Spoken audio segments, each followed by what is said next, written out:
Alhamdulillahilladzi asbagha ni'amahu allati la tuhsa wa arsala afdhala rusulihi wa anbiya'ihil mujtaba wassalatu wassalamu ala sayyidinal mustafa wa ala alihi ajma'in, amma ba'd.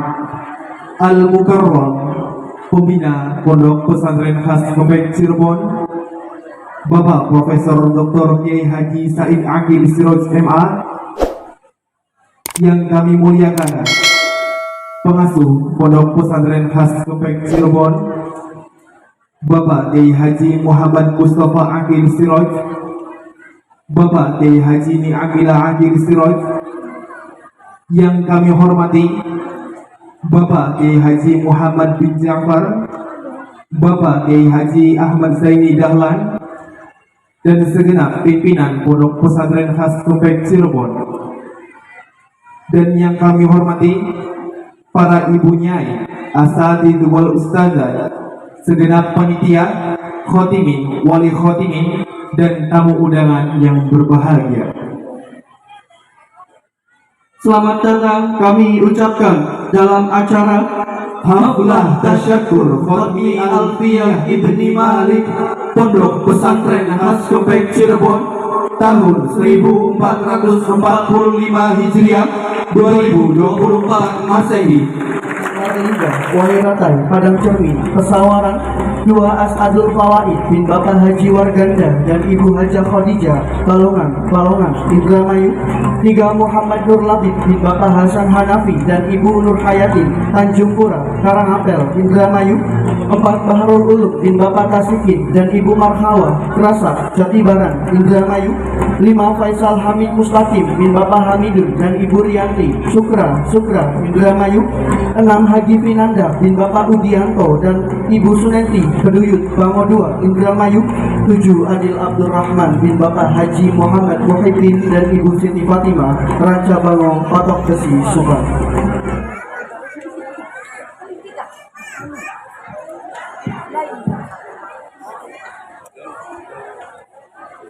Bismillahirrahmanirrahim. Dalam kehidupan banyak sekali permasalahan yang sangat membantu kita untuk menuju ke jenjang berikutnya agar kita bisa menikmati hasil dari jerih payah yang kita lalui kemarin. Ada yang menjalannya dengan tabah, ada juga yang menjalannya dengan banyak keluhan. Tapi semua itu harus diingat bahwa kita sebagai manusia harus tabah menjalani semua cobaan yang kita hadapi agar kita menjadi hamba yang lebih baik dari sebelumnya. Disebut sebagai fiil-fiil yang menunjukkan makna lebih atau bisa disebut sebagai af'alut tafdhil. Seperti dalam kitab dengan Alfiyah karangan ulama terkemuka yang membahas tentang ilmu gramatika bahasa Arab. Ilmu nahwu adalah suatu cabang ilmu pengetahuan yang harus diketahui pertama kali oleh para pelajar, terutama para pelajar madrasah, karena ilmu nahwu merupakan salah satu syarat untuk mempelajari berbagai cabang ilmu agama, bahkan menjadi salah satu syarat untuk mengkaji kandungan Al-Quran dan Al-Hadis. Seiring dengan pentingnya ilmu nahwu dan banyaknya para pelajar yang masih haus dengan ilmu pengetahuan, maka pengarang kitab Nazm Alfiyah Ibnu Malik yaitu Syekh Muhammad bin Abdillah bin Malik Al-Andalusi menerapkan tentang ilmu nahwu yang membahas bab af'alut tafdhil untuk menambah kelengkapan pengetahuan ilmu nahwu sehingga kita dapat menguasai ilmu nahwu dengan sempurna, seperti dalam baitnya yang berbunyi Sumimma suhimminhu litajubi afala litafili wa baladrubi. Sumimma suhimminhu litajubi afala litafili wa baladrubi.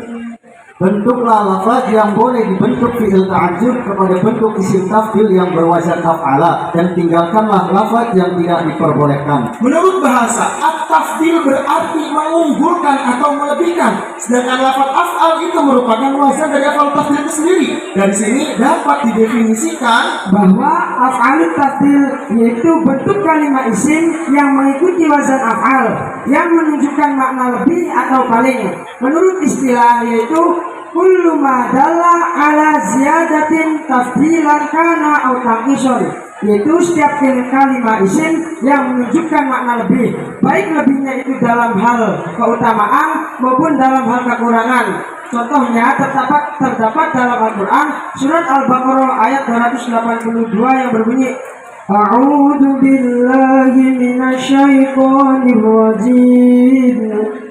Dzalikum aqsatu 'indallahi wa aqwamu lisyahadati wa adna alla tartabu illa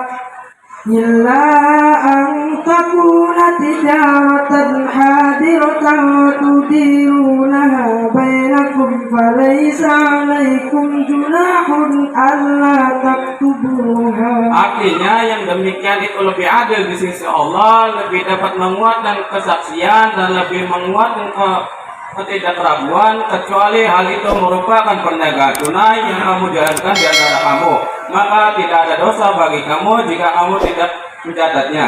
Mahallu syahid lafaz aqsatu aqwamu dan adna. Lafaz ini merupakan bentuk dari af'alut tafdil yang gunanya untuk menjadi perbandingan yang mengikuti wazan af'ala. Af'alut tafdil itu berasal dari masdar fi'il yang dibuat dengan bentuk wazan af'ala untuk menghasilkan makna tafdil atau melebihkan. Bagi fi'il yang tidak mencukupi syarat tersebut dan ini dijadikan sebagai af'alut tafdil, maka lafaz yang tidak memenuhi syarat tersebut harus beriringan dengan lafaz asyhadu. Keterangan ini tercantum dalam bait selanjutnya yang berbunyi wa ma bihi ila ta'ajjubin musil limani ainihi ila tafdili sil.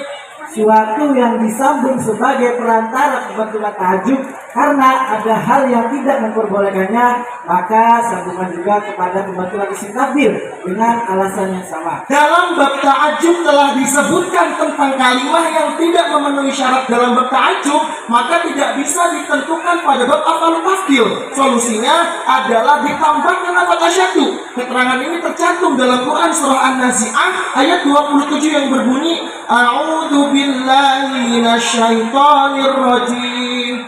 A'antum asyaddu khalqan amis sama'u banaha. Yang artinya, apakah penciptaan kamu itu lebih hebat ataukah langit yang telah dibangunnya? Mahallu syahid lafaz khalqan. Lafaz khalqan di sini tidak memenuhi syarat karena lafaz tersebut tidak bisa menerima suatu pengunggulan atau perbandingan yang terdapat di dalam bab ta'ajjub. lafaz yang ingin dijadikan af'alut tafdil itu sendiri juga memiliki beberapa ketentuan. Salah satunya ialah harus beriringan dengan lafaz min, seperti yang terdapat dalam bait selanjutnya yang berbunyi wa af'alat tafdil sirhu abada taqdiran aw lafdhan binin injurida.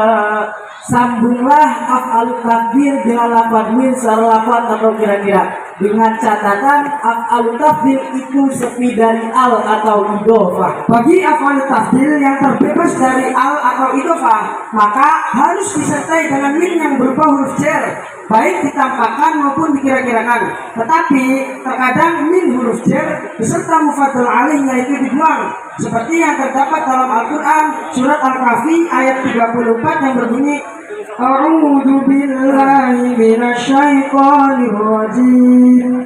Bismillahirrahmanirrahim. Dzalikum aqsatu 'inda wa kana lahu thamarun faqala li sahibihi wa huwa yuhawiruhu ana aktsaru minka malan wa a'azzu nafaran.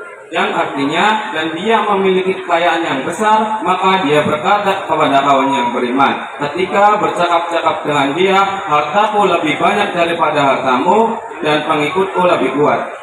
Pada contoh kali ini terdapat dua lafaz yang menjadi pembahasan pada bait ini. Pertama, ana aktsar mika. Lafaz ini merupakan af'alut tafdil yang terbebas dari al atau idhofah, yang oleh karenanya harus disertai dengan huruf jar, yakni lafaz mika. Dan contoh ini merupakan af'alut tafdil yang menampakkan huruf jarnya.